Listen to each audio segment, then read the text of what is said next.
제가 초등학교 때 크리스마스 이브가 되면은 항상 교회에서 하는 행사가 있었습니다.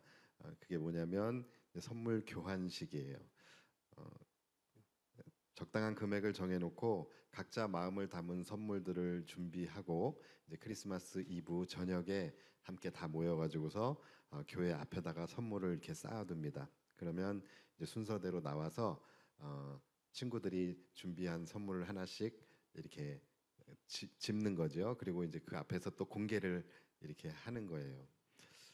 그때는 참 그런 낭만이 있었던 것 같아요. 예, 성탄절에 새벽송도 돌고 이런 선물 교환도 하고 그랬던 것 같습니다. 근데 이제 그때 있었던 일인데 한 친구가 선물을 고르는데 이제 선물들이 이렇게 쌓여 있는데 제법 큰 박스가 있고 포장도 굉장히 퀄리티가 좋아요. 거기에 리본도 탁 달려 있고. 근데 정해진 금액 안에서 사면은 절대로 이만한 크기가 나올 수 없는데 박스가 꽤 크고 아주 고급진 포장지로 이제 포장이 되어져 있는 거예요. 그래서 이제 이 친구는 생각을 했습니다. 저거는 분명히 우리 전도사님이 준비하신 걸 거야. 또는 아니면 우리 선생님들 중에 한 분이 준비하신 걸 거야.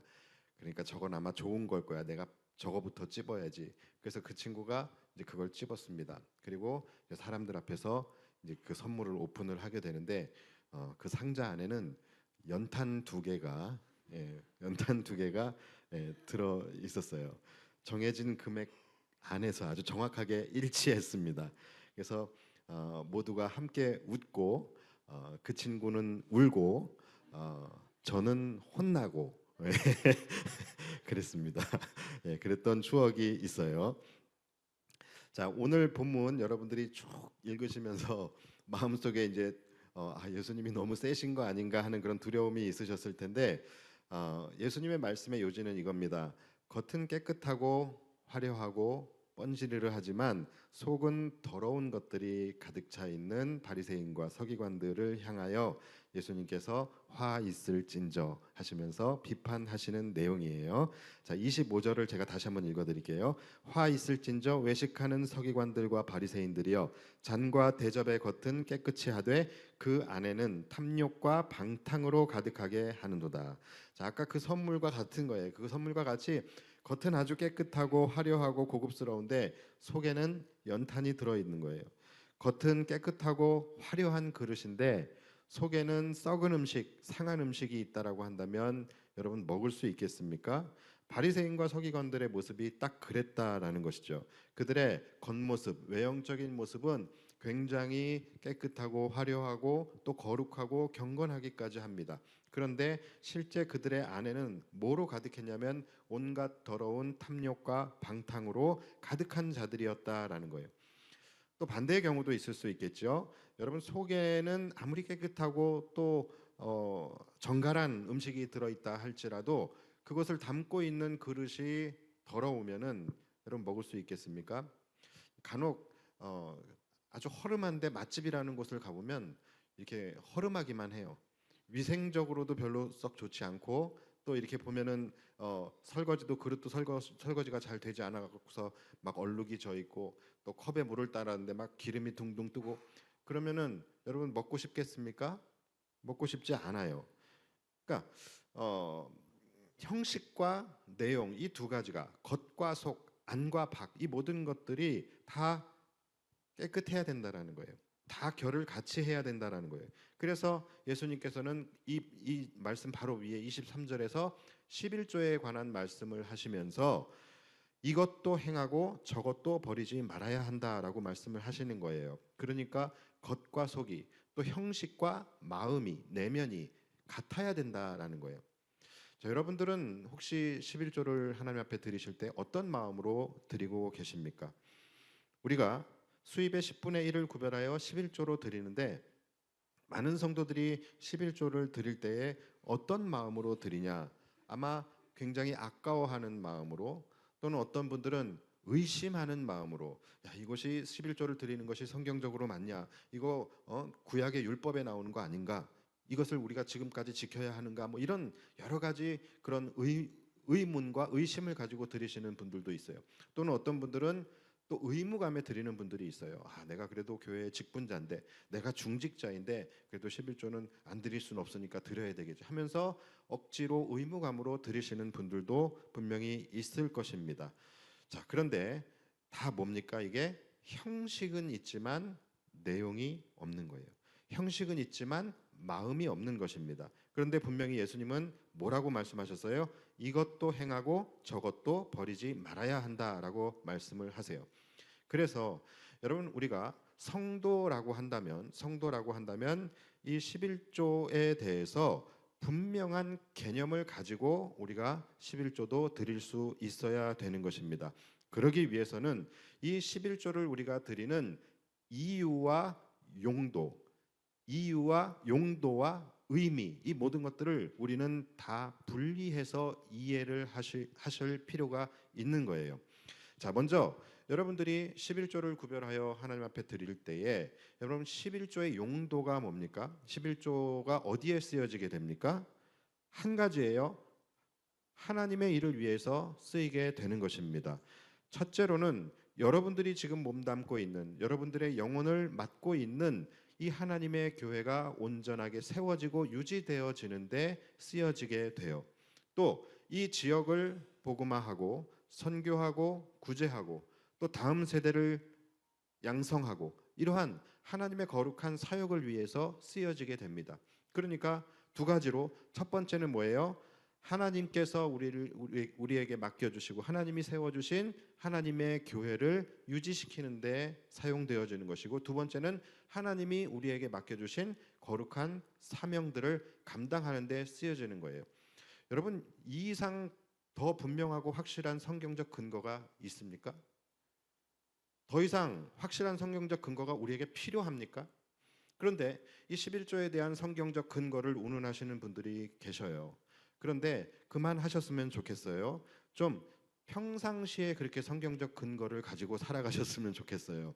평상시에는 하나님의 말씀이 삶의 어떤 지침이나 근거가 되지 않고, 평상시에는 하나님의 말씀을 그렇게 그닥 말씀대로 살아가지 않으면서 꼭 이런 데서는 이제 성경적 근거를 찾습니다. 그게 다 왜 그런 거예요? 하고 싶지 않으니까, 아까우니까 그러는 겁니다. 그래서 여러분, 이러한 것도 외식인 거예요. 분명히 예수님께서 뭐라고 말씀하셨어요? 이것도 행하고 저것도 버리지 말아야 한다라고 말씀을 하셨어요.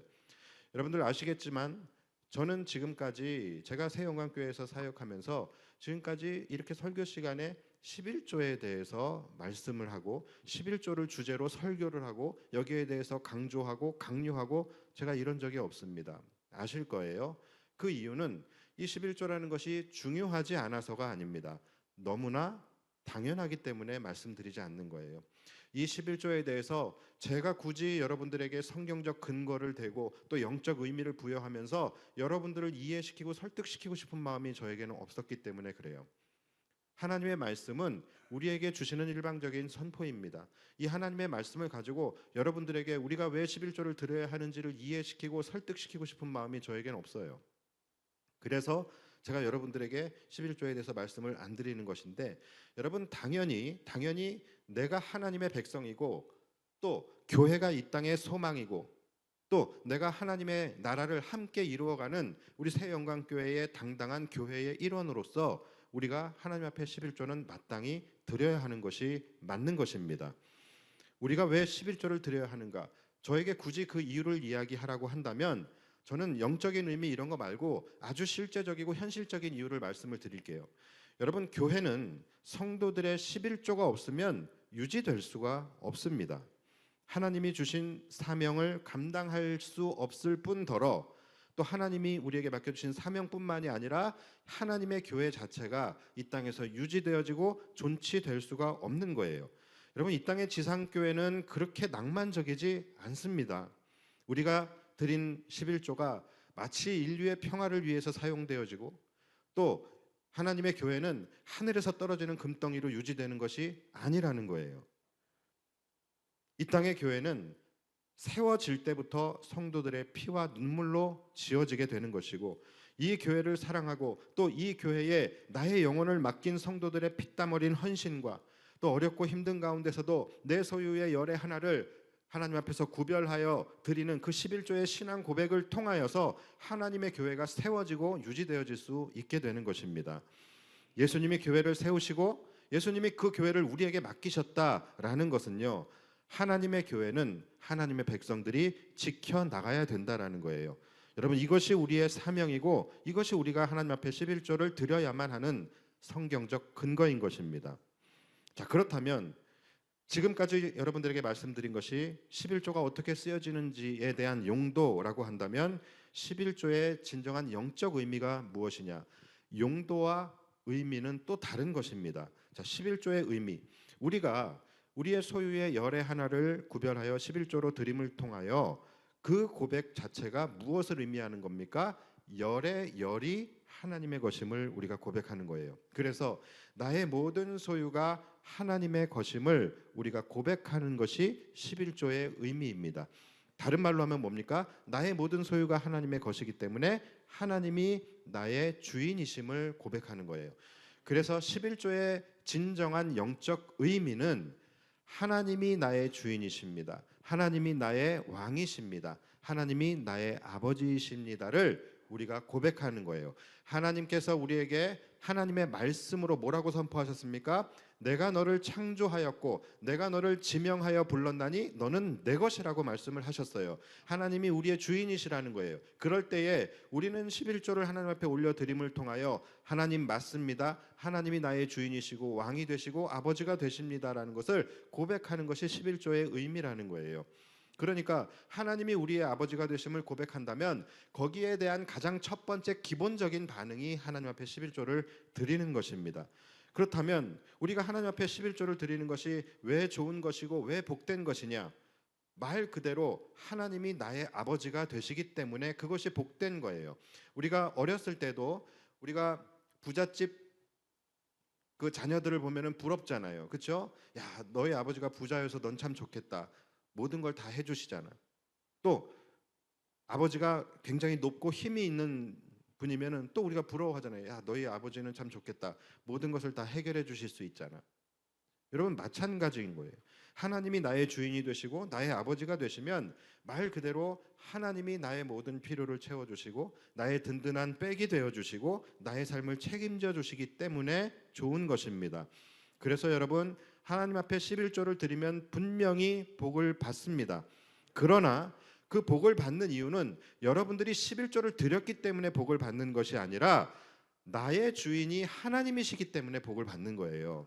나의 아버지가 하나님이시기 때문에 복을 받는 것이다라는 거예요.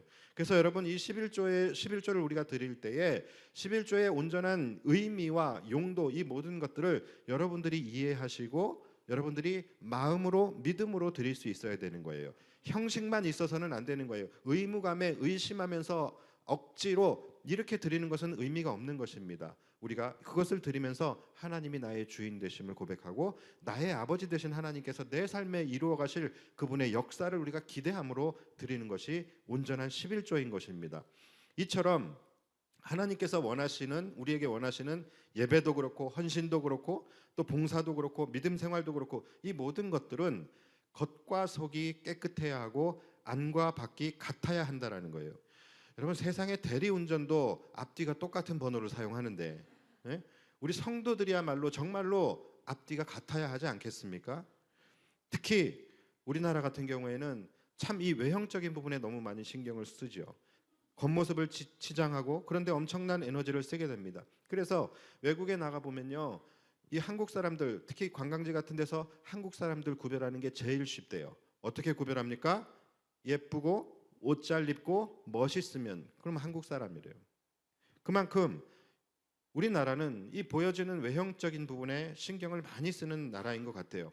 뭐 좋습니다. 이거 욕할 건 아니에요. 뭐 나쁜 건 아니니까요. 그런데 문제는 그만큼 우리의 내면도 정결하고 아름답냐라는 것입니다. 이 부분은 우리가 생각을 해봐야 되는 거예요.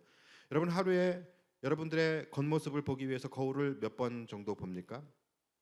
여러분들이 하루에 거울을 보는 그 횟수만큼 여러분들은 여러분들의 내면을 들여다보고 계십니까?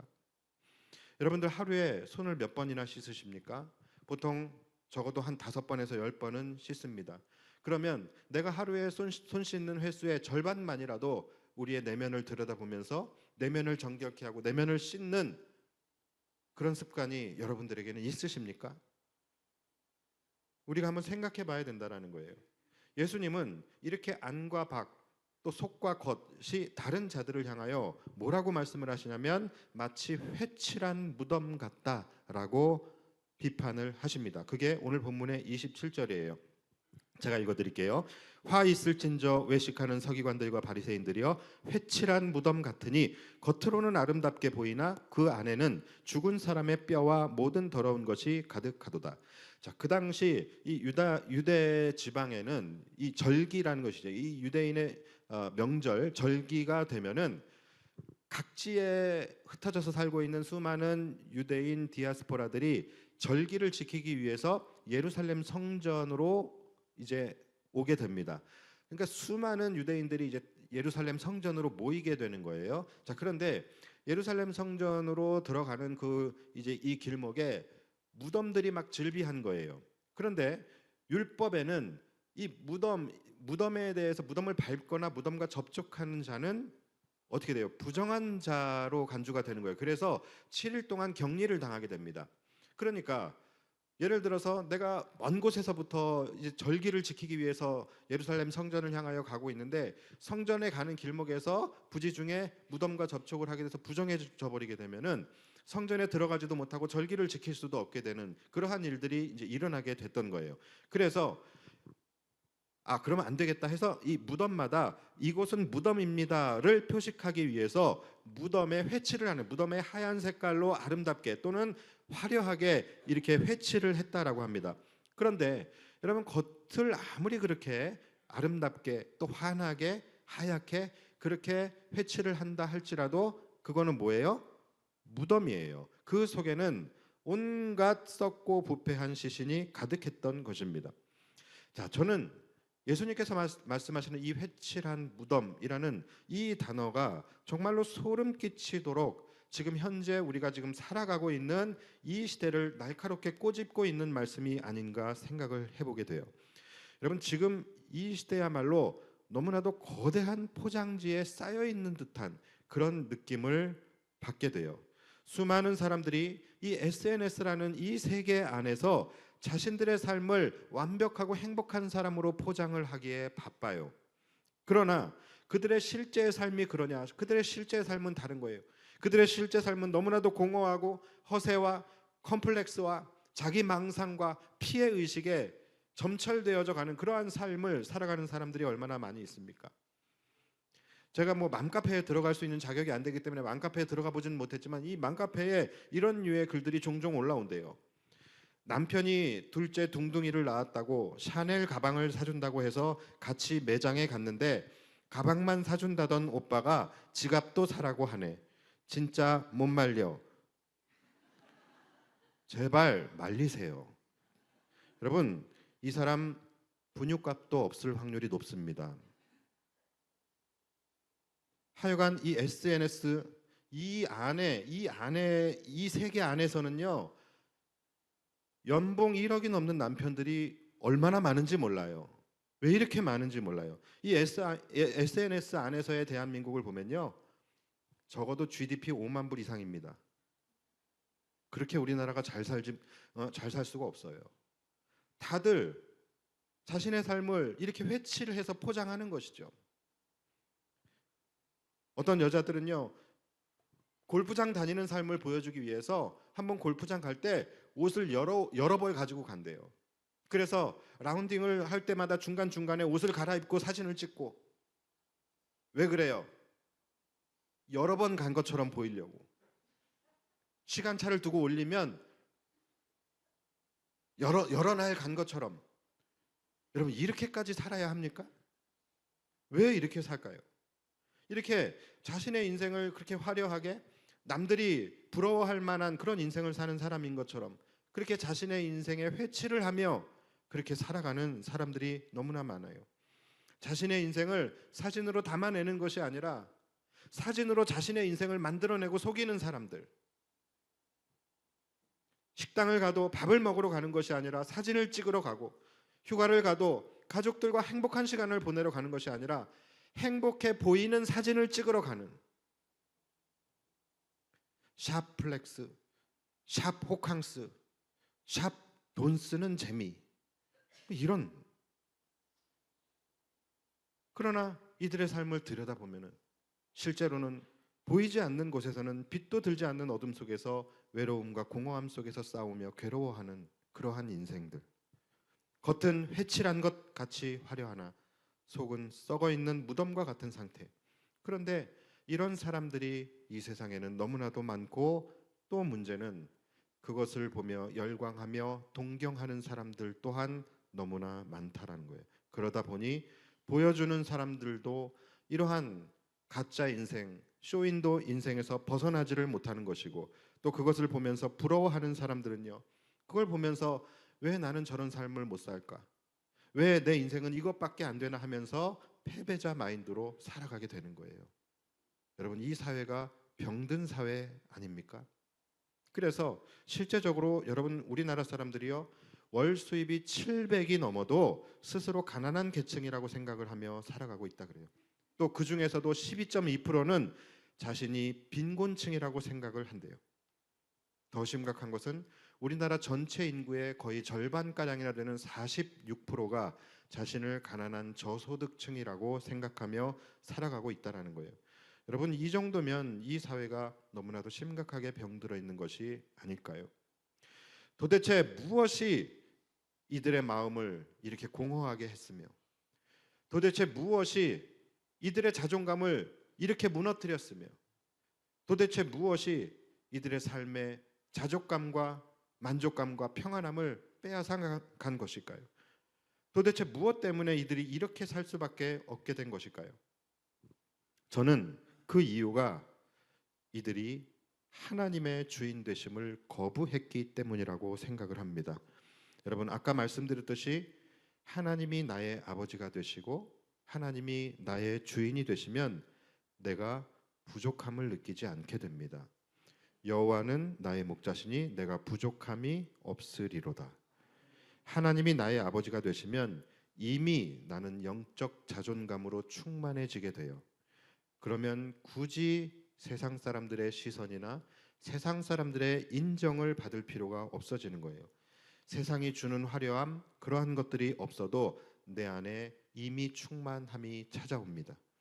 하나님이 나의 아버지가 되시면 세상이 주는 만족감이 없어도 내 안에 하나님이 주시는 자족함과 평안함으로 충만해지게 되는 거예요.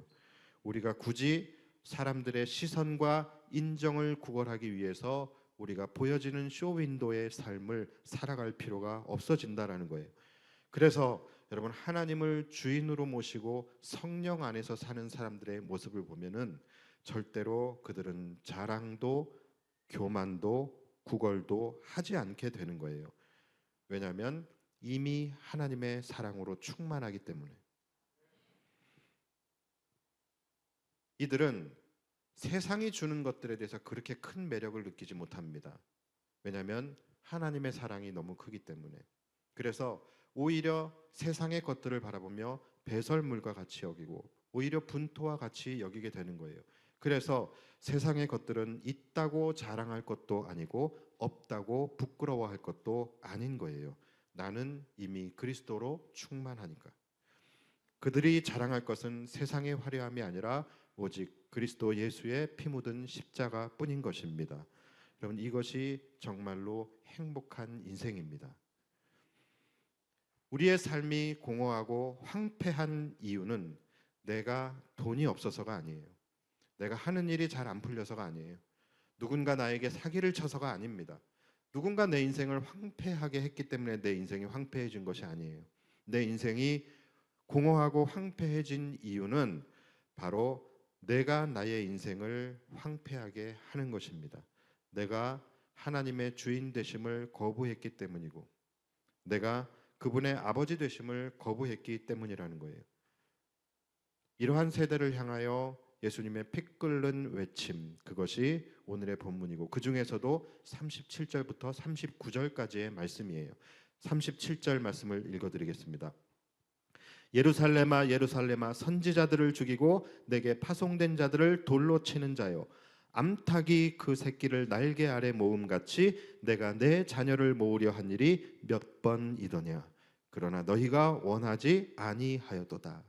자, 여러분, 암탉이 그 새끼를 날개 아래 모음같이, 암탉이 그 새끼를 날개 아래 왜 모았겠어요? 독수리가 이 새끼들을 채 가려고 하니까 암탉이 새끼들을 날개 아래 모아서 보호해 주려고 하는 거예요.